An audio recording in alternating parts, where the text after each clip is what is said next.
ফরিদপুরে বাস পিকআপের সংঘর্ষ, একই পরিবারের 5 জন সহ নিহত 14। উপজেলা নির্বাচন, মন্ত্রী এমপিদের হস্তক্ষেপ না করার নির্দেশ, বর্জনের সিদ্ধান্ত বিএনপির। সারা দেশে মশার উপদ্রব, মারাত্মক ডেঙ্গুর শঙ্কা। এবং আগামীকাল ঐতিহাসিক মুজিবনগর দিবস উদযাপনে প্রস্তুত Meherpur. Sponsored by RR Kabel and Online Properties Limited.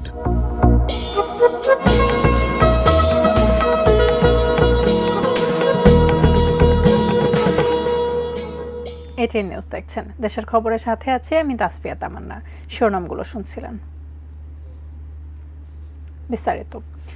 ফরিদপুরের কানাইপুরে বাস এবং পিকআপ ভ্যানের মুখোমুখি সংঘর্ষে অন্তত 14 জন প্রাণ হারিয়েছেন। তার মধ্যে একই পরিবারের 5 জনের মৃত্যু হয়েছে। আজ সোয়া 8টার দিকে ঢাকা খুলনা মহাসড়কের তেঁতুলতলা এলাকায় এই মর্মান্তিক দুর্ঘটনা ঘটে। ফরিদপুর প্রতিনিধি কামরুজ্জামান সোহেলের পাঠানো তথ্য ও ছবিতে দেখব ডেস্ক রিপোর্ট। ঈদের ছুটি শেষে পিকআপ ভ্যানে ঢাকায় ফিরছিল একটি পরিবার ও কয়েকজন। ঢাকা থেকে ছেড়ে আসা মাগুরাগামী ইউনিক পরিবহনের সঙ্গে পিকআপটির সংঘর্ষ হয়। মুহূর্তে পিকআপ ভ্যানটি দুমড়ে মুচড়ে যায়। ঘটনাস্থলেই পিকআপের 11 যাত্রীর মর্মান্তিক মৃত্যু হয়। এই রোডটা দীর্ঘদিন যাবত এই অবস্থা, এখানে মাঝে মাঝে অ্যাক্সিডেন্ট হয়। কেউ আমার হেল্প করছে, হেল্প করার পরে আমার 5 জন মানুষ আমার হাসপাতালে আছে, তাই 2 জন মারা গেছে। সবসময় কোথাও গেলে জিজ্ঞেস করলে বাবু বলে যেখানে যাচ্ছে, আজকেই ফার্স্ট বলো কাকে ঘুরে এসে বলবো না। নিহতদের মধ্যে রয়েছেন একই পরিবারের 5 জন। ফরিদপুরের বোয়ালমারীর রফিক মোল্লা, তার স্ত্রী সুমি বেগম, 2 ছেলে রুহান ও হাবিব এবং রফিক মোল্লার মা সবাই মারা যান। রফিক ঢাকায় একটি সরকারি অফিসে লিফটম্যান হিসেবে কর্মরত ছিলেন। ঈদের ছুটি শেষে তিনি পরিবার নিয়ে ঢাকায় ফিরছিলেন। চালক এবং আরো একটা সামনে বাচ্চা আটকা ছিল এবং ট্রাকের পিছনে খোলা জায়গায় অনেক লোক থাকার কারণে যেহেতু দ্রুত গতিতে দুর্ঘটনাটা ঘটছে, সেই ক্ষেত্রে অনেক লোকই সিটকে পড়ে গেছে এবং ভিতরেও অনেক লোক মৃত অবস্থায় পড়ে আছে। 17 জন যাত্রী ছিল, অধিকাংশই মহিলা। 17 জন যাত্রীর ভিতরে 11 জন যাত্রী স্পটে মারা যায়। এর ভিতরে 6 জন নারী, 3 জন পুরুষ, 2 জন শিশু। প্রত্যক্ষদর্শীরা জানান বাসটির একটি চাকা রাস্তার গর্তে পড়ে যায়। গাড়িটি আড়াআড়িভাবে সড়কের ওপর দাঁড়িয়ে পড়লে পিকআপ ভ্যানটি বাসের মাঝামাঝি আঘাত করলে এই দুর্ঘটনা ঘটে। আমরা নিহত প্রত্যেক পরিবারকে সরকারের পক্ষ থেকে 5 লক্ষ টাকা অনুদান ঘোষণা দেওয়া হয়েছে এবং যারা আহত প্রত্যেককে 3 লক্ষ টাকা করে অনুদান দেওয়া হয়েছে। চন্দন পাল, ডেস্ক রিপোর্ট, এটিএন নিউজ। একই দিনে ময়মনসিংহের তারাকান্দায় 2 বাসের মুখোমুখি সংঘর্ষে 2 জন নিহত হয়েছেন। আহত হয়েছেন আরও 30 জন। ময়মনসিংহের তারাকান্দা থানার ওসি ওয়াজেদ আলী জানান, সকালে ময়মনসিংহ শেরপুর সড়কের তারাকান্দা উপজেলার কোদালধর এলাকায় শেরপুরগামী যাত্রীবাহী বাসের সাথে বিপরীতমুখী আরও একটি যাত্রীবাহী বাসের মুখোমুখি সংঘর্ষ হয়। এতে বাস 2টি খাদে পড়ে যায়। ঘটনাস্থলেই এক নারী যাত্রী সহ 2 জন নিহত হন। পুলিশ এবং ফায়ার সার্ভিসের কর্মীরা স্থানীয়দের সহযোগিতায় হতাহতদের উদ্ধার করে।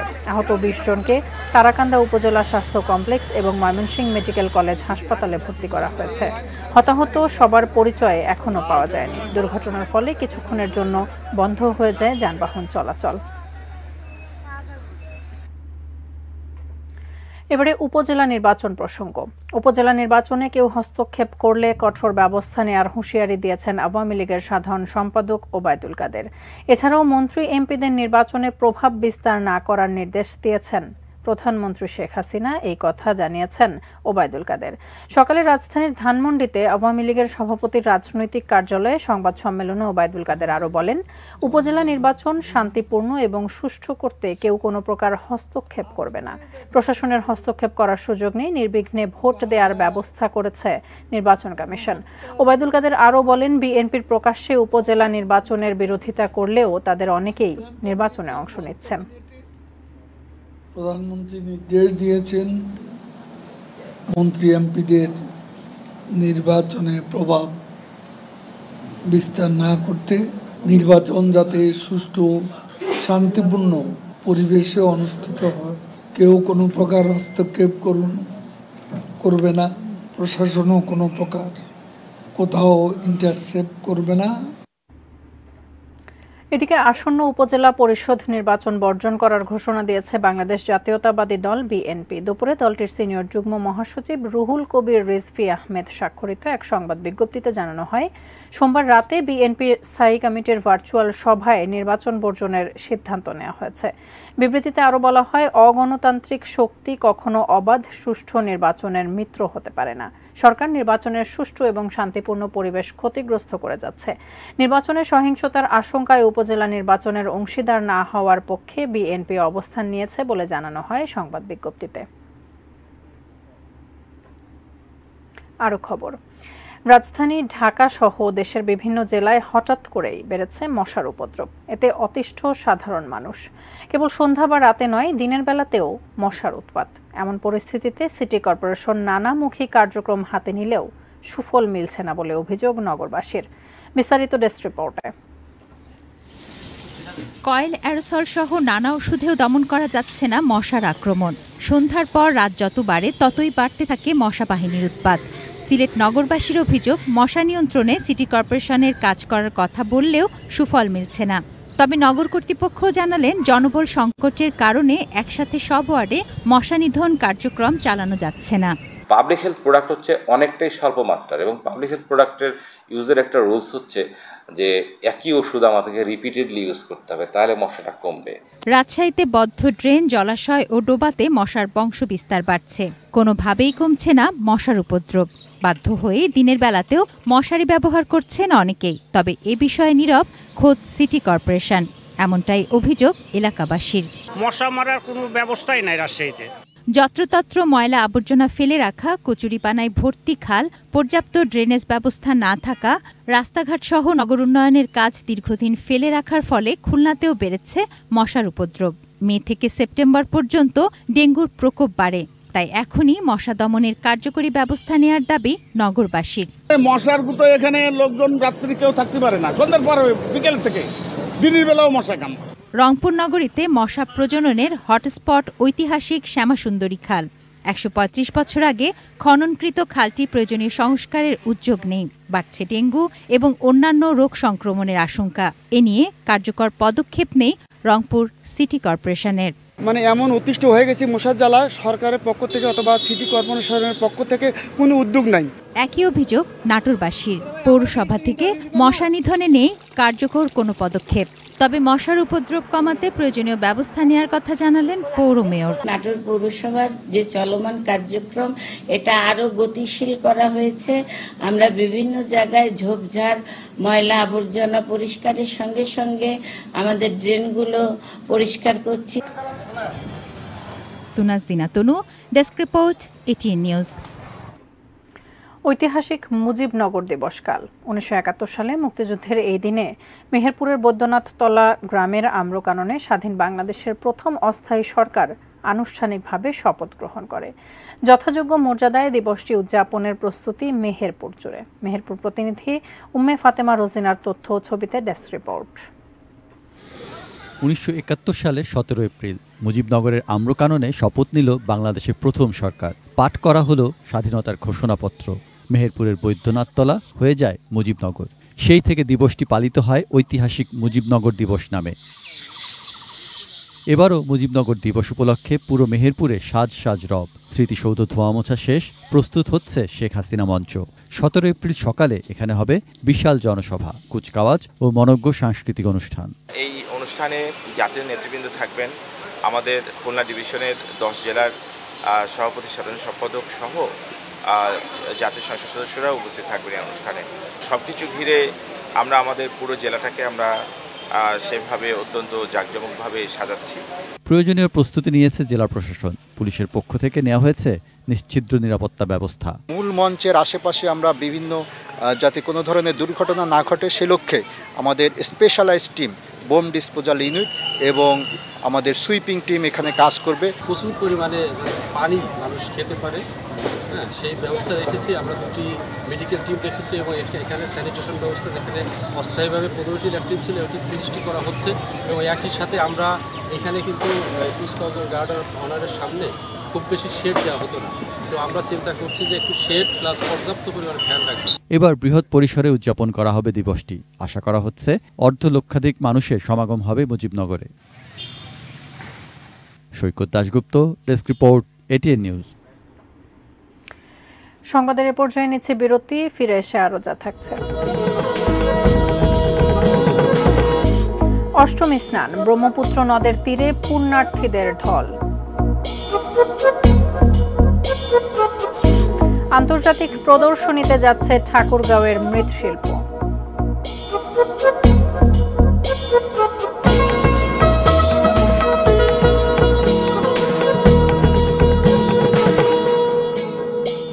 বিরতির পর আবার স্বাগত দেশের খবরে, সাথে থাকার জন্য ধন্যবাদ। পুণ্য লাভের আশায় ব্রহ্মপুত্র নদে চলছে সনাতন ধর্মাবলম্বীদের অষ্টমী স্নান। প্রতি বছরের মতো এবারেও দূর দূরান্ত থেকে ভক্তরা স্নান করছেন পাপ মোচনের আশায়। প্রতিনিধিদের পাঠানো তথ্য ও ছবিতে দেখব ডেস্ক রিপোর্ট। হিন্দু ধর্মাবলম্বীদের বিশ্বাস, এ সময়ে ব্রহ্মপুত্র নদে স্নান করলে ব্রহ্মার সন্তুষ্টি লাভের মাধ্যমে পাপ মোচন হয়। এই বিশ্বাস নিয়ে পাপ থেকে মুক্তি লাভের আশায় শত শত বছর ধরে নারায়ণগঞ্জের লাঙ্গলবন্দে ব্রহ্মপুত্র নদে অষ্টমী স্নান অনুষ্ঠিত হয়ে আসছে। স্নান উপলক্ষে লাঙ্গলবন্দে নিরাপত্তার জন্য 3 স্তরের নিরাপত্তা ব্যবস্থা নিয়েছে পুলিশ প্রশাসন। এবার লাঙ্গলবন্দের ঐতিহ্যবাহী মেলার আয়োজনও হয়েছে সীমিত পরিসরে। প্রতি বছরের মতো এবারও দূর দূরান্ত থেকে ভক্তরা গাইবান্ধার ব্রহ্মপুত্র নদে পুণ্য স্নান করেন। হাজার হাজার মানুষের জপ, ভক্তি, মন্ত্রে মুখর হয়ে ওঠে সদর উপজেলার কামারজানি ও ফুলছড়ি উপজেলার বালিশাঘাট। অষ্টমী স্নান উপলক্ষে ময়মনসিংহের পুরাতন ব্রহ্মপুত্র নদের 2 পারে লাখো পুণ্যার্থীর ঢল নামে। মঙ্গলবার ভোর 5টা থেকেই নগরীর থানাঘাট, কাচারিঘাট, কুদারাঘাট সহ নদের ওপারে শম্ভুগঞ্জ ঘাটের বিশাল এলাকা জুড়ে এই পুণ্যস্নান অনুষ্ঠিত হয়। মানিকগঞ্জ শহরের পাশ দিয়ে বয়ে চলা কালীগঙ্গা নদে অনুষ্ঠিত হয় অষ্টমী স্নান। এখানে স্নান করলে ভগবান শ্রীকৃষ্ণের কৃপা পাওয়া যায়। এখন স্নান মানুষের সাইরে এখানে ভোগ দিছি, ভোগ দিয়ে এখন বাড়িতে যাইতেছি। কুড়িগ্রামের চিলমারির ব্রহ্মপুত্র নদের ডান তীরে পাপ মোচনের উদ্দেশ্যে স্নান করেন রংপুর বিভাগের বিভিন্ন জেলার লক্ষাধিক পুণ্যার্থী। স্নান উৎসবকে ঘিরে নদের তীরে বসে মেলা। জামালপুরে পুরাতন ব্রহ্মপুত্র নদে অনুষ্ঠিত হয়েছে পুণ্যস্নান। এই উপলক্ষে জামালপুর দয়াময় মন্দির ও আশপাশের এলাকা জুড়ে বসেছে 3 দিনব্যাপী অষ্টমী মেলা। Saikat Dasgupta, desk report, ATN news. Patuakhali জেলার উপর দিয়ে বয়ে যাচ্ছে তীব্র তাপপ্রবাহ। আজ সেখানে দেশের সর্বোচ্চ তাপমাত্রা 42 ডিগ্রি সেলসিয়াস রেকর্ড করা হয়েছে। গতকালও কলাপাড়ায় দেশের সর্বোচ্চ তাপমাত্রা রেকর্ড করা হয়েছিল 40.2 ডিগ্রি সেলসিয়াস। গত 1 সপ্তাহ ধরেই পটুয়াখালীতে গরমের তীব্রতা বেড়েছে। প্রচণ্ড গরমে ব্যাহত হচ্ছে স্বাভাবিক জীবনযাত্রা। খরতাপে মাঠঘাট ফেটে চৌচির। কাজে যেতে পারছেন না নিম্ন আয়ের খেটে খাওয়া মানুষ এবং কৃষকরা। কুয়াকাটায় ঘুরতে যাওয়া পর্যটকরাও পড়েছেন প্রচণ্ড গরমের অস্বস্তিকর পরিস্থিতিতে। হাসপাতালগুলোতে বেড়েছে গরমজনিত রোগীর সংখ্যা। তবে 2-1 দিনের মধ্যে বৃষ্টি হতে পারে বলে জানিয়েছে জেলা আবহাওয়া অফিস।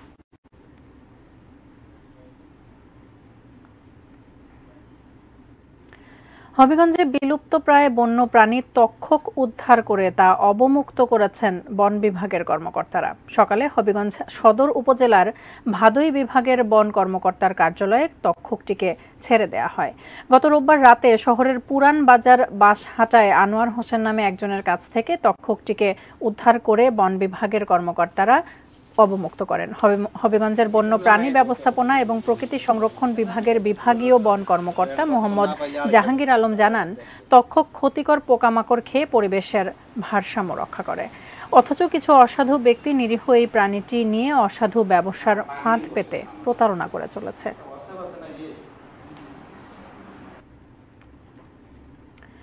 দরিদ্র পরিবারের সন্তান সানজিদা আক্তার নদী সুযোগ পেয়েছে দেশের শীর্ষ 4টি বিশ্ববিদ্যালয়ে ভর্তির। অদম্য নদীর সাফল্যে আনন্দিত পুরো পরিবার। দেশের বিচার বিভাগে কাজ করে ন্যায় বিচার প্রতিষ্ঠায় ভূমিকা রাখতে চান ঝিনাইদহের মহেশপুর হাজিপাড়ার মেধাবী এই মেয়েটি। তার সাফল্যের কথা জানিয়েছেন ঝিনাইদহ প্রতিনিধি ইমন হাসান। জানবো ডেস্ক রিপোর্টে।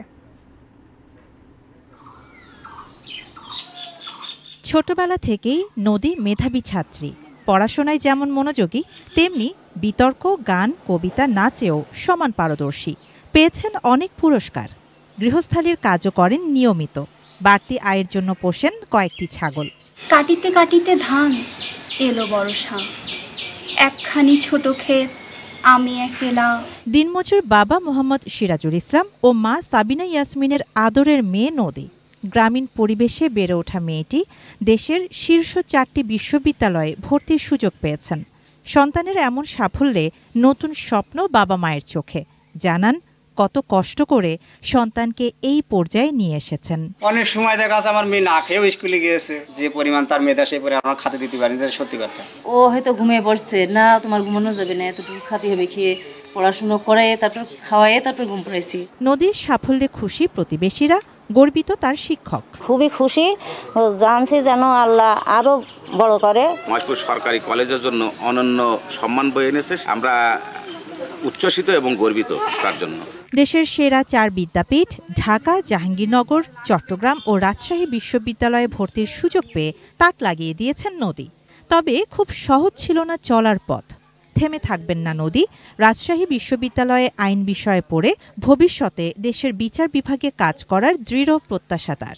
সামাজিকভাবে অনেক বিপদের সম্মুখীন হয়েছি, তারপরে আমার টিচাররা আমাকে সবসময় সাপোর্ট দিয়েছে, আমার পরিবারের লোকজন সর্বদা আমার পাশে ছিল। ঝিনাইদহের মহেশপুর সরকারি পাইলট মাধ্যমিক বিদ্যালয় থেকে 2021 সালে এসএসসি ও 2023 সালে মহেশপুর সরকারি ডিগ্রি কলেজ থেকে এইচএসসি পরীক্ষায় জিপিএ 5 পেয়ে উত্তীর্ণ হন নদী। শাহানা জাহান, ডেস্ক রিপোর্ট, এটিএন নিউজ। আন্তর্জাতিক প্রদর্শনীতে যাচ্ছে ঠাকুরগাঁওয়ের মৃৎশিল্প।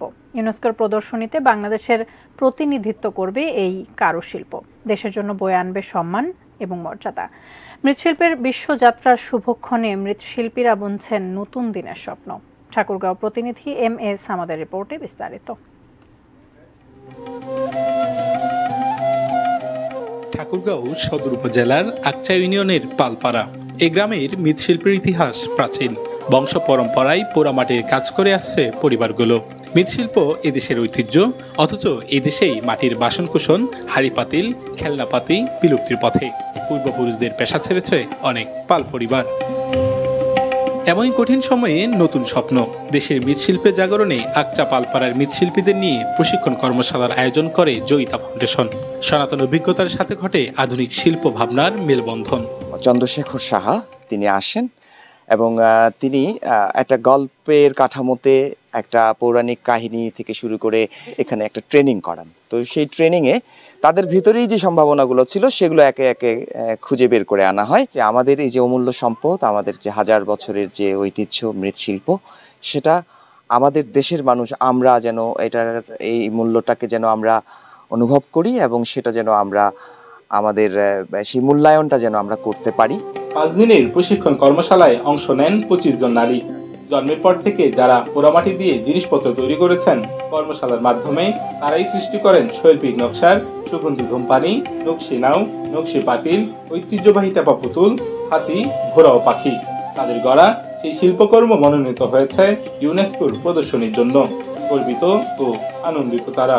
এটা আসলে গর্বের বিষয় যে আমরা একটা ট্রেনিং পাইছি, ট্রেনিংটার মাধ্যমে যেটা আরো কিছু হবে এটা আমরা ধারণার আর কি বাইরে।